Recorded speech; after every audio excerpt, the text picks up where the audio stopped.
দক্ষিণ পশ্চিম বঙ্গোপসাগর সংলগ্ন পশ্চিম মধ্য বঙ্গোপসাগরে অবস্থান করছে। এর কেন্দ্রবিন্দু আমাদের অক্ষাংশ দ্রাঘিমাংশ হিসাবে 12.8 ডিগ্রি নর্থ আর 84.6 ডিগ্রি ইস্ট এই পজিশনে রয়েছে। এই কেন্দ্রবিন্দু আমাদের কাকিনাড়া থেকে 530 কিলোমিটার দক্ষিণ দক্ষিণ দক্ষিণ দক্ষিণ পূর্ব দিকে, আর বিশাখাপত্তনম থেকে 560 কিলোমিটার দক্ষিণ দক্ষিণ পূর্ব দিকে, উড়িষ্যার গোপালপুর থেকে 720 কিলোমিটার দক্ষিণে এই কেন্দ্রবিন্দু অবস্থান রয়েছে।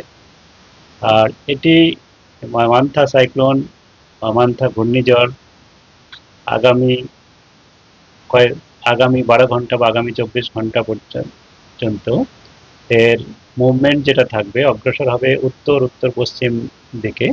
5 তারিখ আগামীকাল সকালে একটি প্রবল ঘূর্ণিঝড়ে পরিণত হওয়ার সম্ভাবনা রয়েছে।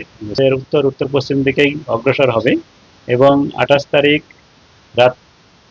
রাত্রে বা সন্ধ্যার দিকে আমাদের কলিঙ্গপত্তনম এবং মছলিপত্তনম অন্ধ্রপ্রদেশের এই দুই জায়গার মধ্যবর্তী কাকিনাড়ার কাছাকাছি এলাকায় উপকূল অঞ্চল অতিক্রম করার সম্ভাবনা রয়েছে। উপকূল ভাগ অতিক্রম করার পরে এটি আবার নর্থ নর্থ ওয়েস্টওয়ার্ডেই অগ্রসর হবে এবং আমাদের যেটা এখন সর্বশেষ এর ট্র্যাক দেওয়া হয়েছে তাতে ছত্তিশগড় পর্যন্ত আছে, আমাদের গভীর নিম্নচাপ পর্যন্ত তখন দুর্বল হয়ে যাবে।